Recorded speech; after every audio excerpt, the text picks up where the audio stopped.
What's up, guys? My name is Fotzit Ngolau, and this is the Calm and Profitable podcast show, where we talk about how you can enjoy more leads, sales, and profits without hating your good-looking self.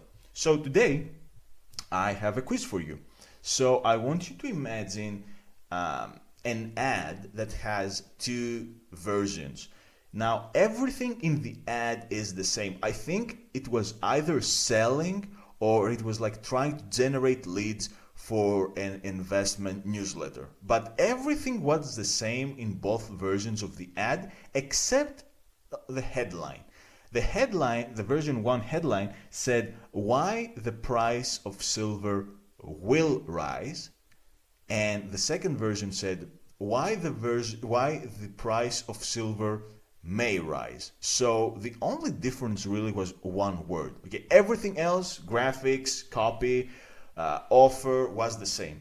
So I ask you, which version did you think like generated more leads or sales? Like, okay, I don't remember, but okay, which version do you think produced better results for the client?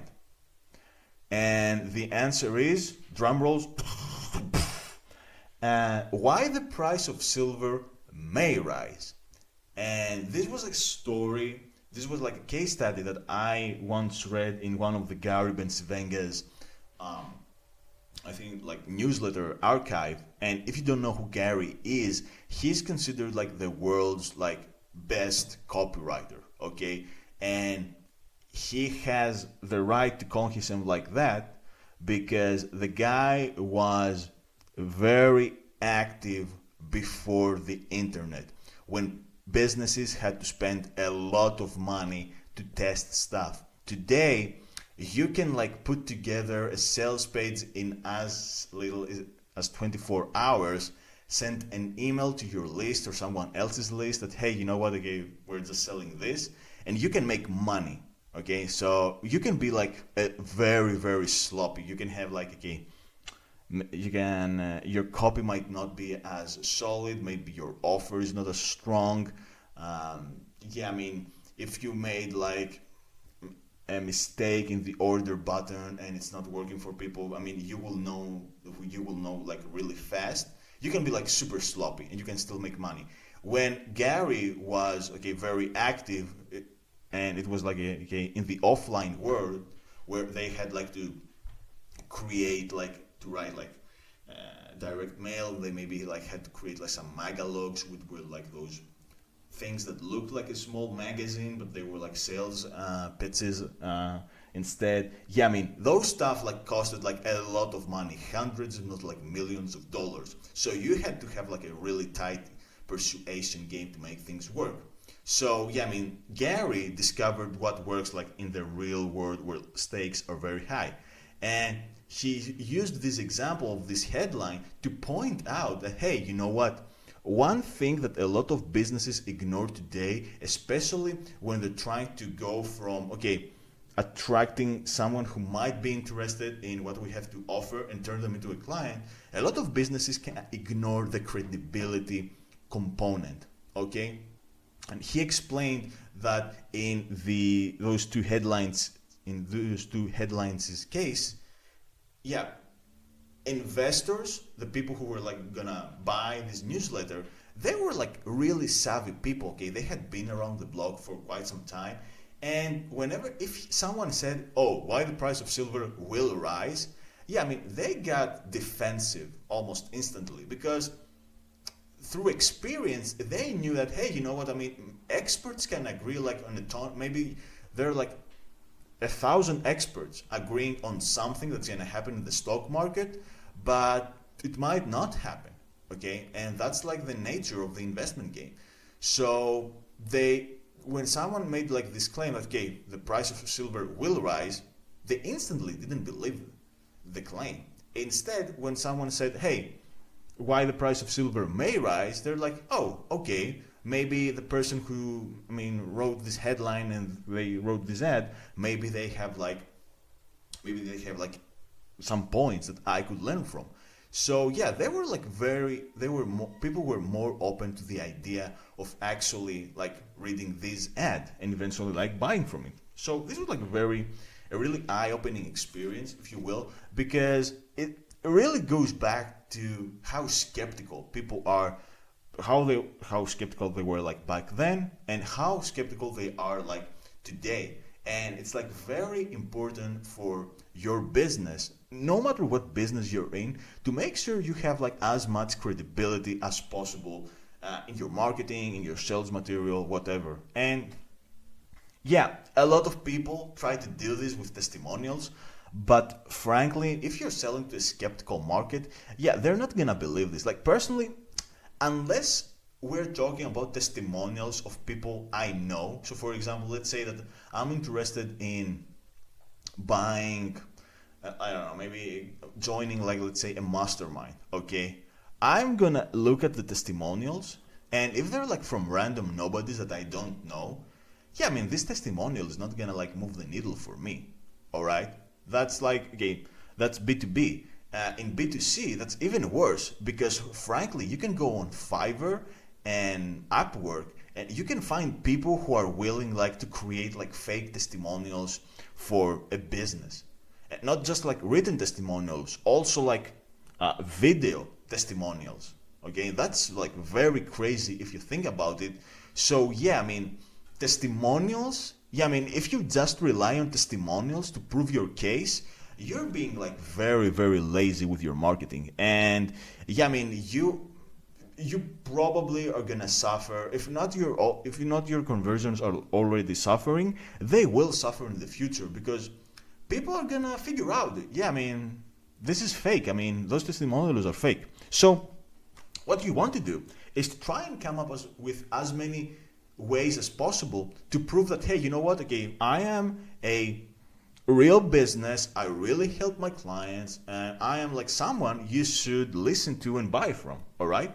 And there are honestly like a ton of different ways that you can do so, and it's going to depend on your business, what you're selling, realistically what type of credibility and proof elements that you have. But just to give you like a few examples here, so I was working on a project for a client who wanted to sell a mindset course. Now, personally, I used to think that, okay, anything that has to do with mindset was like, okay, woo-woo nonsense, that only people who like The Secret and who genuinely believe that, yeah, I mean, I can like close my eyes, I can meditate as much as I want, and I'm gonna manifest stuff. Yeah, I mean, and they actually believe that this is a possibility. I personally believe this is a load of bullshit, but this client actually had like a very decent like mindset course that I personally benefited from, and I was like really excited to help him like sell more of this course. So anyway,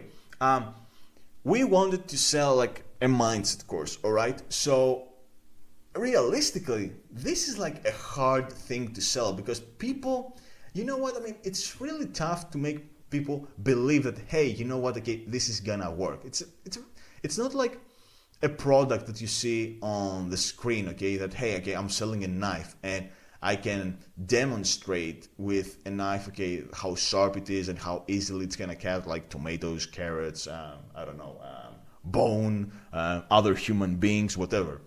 So how exactly can you prove your case when you're selling a mindset course, okay? And the idea I had for this client was this. I actually went through the course, and the concept of the course was he did a little bit of teaching with a group of people, and then he walked them through his mindset like exercises, all right? And in some of those like occasions, you could see people like cry, you could see them like say, wow, I mean, this actually worked. I mean, I'm feeling like amazing. So my suggestion was, okay, in the sales page of the course, we could have a video where we could have like a raw video from the course demonstrating that, hey, okay, here's a student and me, I'm walking them through this mindset exercise, and you can see them, like you can see the results real time. So we wanted to demonstrate what was going on there. And this is a very powerful form of credibility if you think about it, okay? Actually showing people how the product or the service or the service that you have, how it works, and yeah, I mean what benefits people experience. And yeah, I mean, sure, with a mindset course you can make the case, all right, yeah, I mean, but this needs, like, maybe I'll need more work down the line. And sure, maybe you can have like some other testimonials there. But yeah, just demonstrating how it works and the real time results people have is like super duper important. Okay, so demonstration, this is like very great use for credibility, to add credibility in your sales message. Another form of demonstration that I have seen is, again, when selling something, let's say like a course, not a course, but let's say you're selling a membership, all right? And you're giving people a bunch of like useful stuff. What you could do is to actually record a video of yourself. Let's say you're gonna record a loom and you're gonna show them inside the membership. You're gonna show them maybe the community that you have. You can show them the content that they're gonna get. If you, let's say you're selling to a type of freelancers and you have like a job board, you can actually show them the job board and prove to them, hey, listen, I mean, here, I mean, we get like 2 to 4 new inquiries for work for our freelancers on a daily basis. Again, this is like a very powerful form of demonstration. And again, it's gonna depend on what type of service and product and offer you have, but honestly, I think you can almost always find a way to add some type of demonstration in your sales letters, in your ads. Whenever there's like this point of okay, someone who is new to my world is shown some of my material, and yeah, I mean, they're at the point where they have to make a decision: do I trust this business or I do not? So you can always have some type of demonstration there. Now, another one of my favorite like ways to add credibility is with a damaging admission. And like one of the best examples that I have seen is from, not I have seen, but I read it in, it was about David Ogilvy, who's like a very well-known ad guy. And it was in one of his books, I don't remember which one, where he was talking to a furniture store salesman, and they were offering, the details are a little bit hazy, so I'm just gonna like probably butcher this up, but the concept is like what's like important. I mean, they were selling a sofa at a really big discount, and Ogilvy asked, okay, he didn't believe the discount. Okay, he was like, okay, what's the catch? I mean, why do you guys offer like such a discount? And the salesman told him, yeah, I mean, what's like this, the leg here is not damaged, the leg of the sofa here is not damaged, but yeah, I mean, the fabric here is a little bit damaged and some people might not like it. This is why we're making this discount. Again, I mean, I'm probably making the details up, but was the gist of it. So the product that the furniture they were selling was damaged in some way, not in a way that's gonna make it like completely useless, but it probably wasn't like as pretty as someone would expect, and this is why they were offering like a big discount. And Ogilvy then, he was like really excited with this because he realized, the moment the salesman explained and he made this damaging admission that, hey, you know what, the fabric here is damaged, the salesman and the furniture store got more credible in his eyes, but he also realized, holy shit, I mean, I can actually use this with my ads. And this was like it was like a turning point for Ogilvy, and it's something that you'd see. I have seen it in some furniture store ads as well. So for example, I remember it was an ad about a furniture store where, let's not talk about furniture. Let's choose another example. There's this guy called John Romagnello. He is like he was in the fitness world, like he's like in marketing, and he had a book called Engineering the Alpha, and it. I mean, he sold like a bunch of copies, but then one day he sent like an email to his list saying, "Hey, I have like something for you. Check this video out." And I clicked the video, and it was John having like a box of books there in his apartment saying, "Hey, I just found those copies of Engineering the Alpha, and I would like to give them to you for like a lower price than whatever the book was selling for, because the cover is damaged." Okay, so he was making a sale and he was offering everything for a discounted price, but he also explained why. So if he had just offered the book for a discounted price, yeah, I mean, everyone would be like, okay, what's the catch? I mean, why do you sell this book? I mean, is it not like valuable anymore? Is the information not relevant anymore? So John was like, no, I mean, the reason I'm offering this for a discounted price is that, you know what, maybe some people might not like it, that the cover is damaged, but the information in there is good.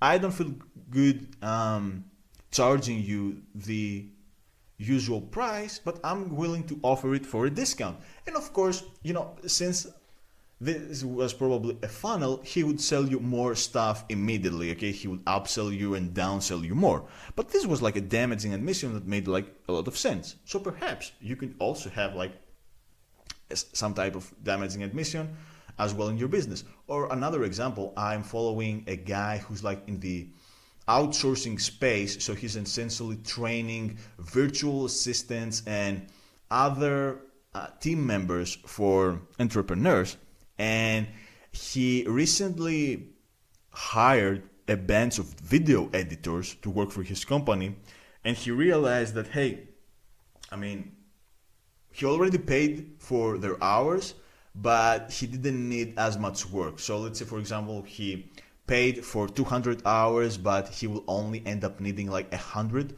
for his own business and projects. So he made a few Facebook posts saying, hey, I screwed up. Okay, I ended up like paying, I ended up like buying way more hours than I ended up needing. So yeah, I mean, if you would like a video editor, I'm gonna let you use my guys, and you'll just have like to pay like a small fee for this. Okay, so yeah, I mean, he was trying to stay profitable. So that was like another damaging admission. Hey, I mean, I bought like too much inventory. This is like a good idea, and now I have like to find a way to get rid of it. All right, I think there was like a well-known like internet marketer back in the day, Yannick Silver, who he wrote a sales letter saying, Jesus Christ, I mean, I bought his wife was complaining that he had bought a lot of marketing books and courses, and she was complaining, and Yannick wanted a way to get rid of all of those, so he was selling them for a very low price. So again, that's like something that you can use. Maybe this is not like a damaging admission, but that's like an extra idea for you. And now this brings me to another like credibility booster that you can use, which is like radical honesty. And one of the greatest recent examples that I have seen was a Frank Kern Facebook ad starting with, "Hi, my name is Frank and this is an ad." Okay, so talk about like being honest. He didn't try to hide the fact that this is an ad. He even went on to say this ad is designed to sell you something in the first few minutes of the video. So that's like very good. I mean, people really appreciate radical honesty. Again, there's gonna be a segment of people who appreciate radical honesty, and there are like some people who don't appreciate honesty. But this again can give you like a few ideas for your own business. Say something like, I don't know, maybe one of my favorite examples with some emails I have written was, this email contains an ethical bribe. Okay, an ethical bribe, not an ethical bride. Yeah, an ethical bribe, because I wanted to bribe people to buy my book that I had like launched on Amazon, and if they did, I would give them a few bonuses. But you know what I mean? If you think about it, the subject line was like very honest. I mean, I wasn't trying to be cute that I was selling something. It was like right there in front of them. Yo, this is a bribe. This contains a bribe. Okay, so people know that, okay, if I'm gonna open this email or if I'm gonna keep watching this ad, they're gonna sell me something. And a big segment of people really are gonna appreciate this. So yeah, I mean, you should try and use this whenever you work with someone. And just to give you like a few suggestions on when to use those credibility boosters. You can call them proof elements depending on what type of content, of marketing content you have consumed. But yeah, credibility of proof elements, that's like the most common terms. Definitely use them like on front-end materials such as like your ads, sales letters, VSLs, webinars. At any point of an interaction with someone where you believe that, okay, trust is very low. Okay, so basically a cold prospect, someone who doesn't know about you, even like lukewarm prospects who have been following you for a while, maybe they have been on your list for a few months or even years and they still haven't bought from you. Yeah, I mean, it could be a good idea to make sure all of the material you send them has those credibility boosters. All right, this is like very important. And there's a right and wrong way to do this. Like for I think the most lame example I have seen is, I haven't personally seen it, but I heard about it, was a Grant Cardone like hurricane sale where I think like a hurricane like hit his headquarters, and I don't remember the exact like reasoning, but it was like something like, okay, hurricane XYZ like hit our headquarters, and what was it like? It was like, oh yeah, no, it was, we're running low on stock with our ebooks. That was it. Okay, so they tried to use scarcity to make people buy their ebooks, and their excuse was, we're running low on stocks.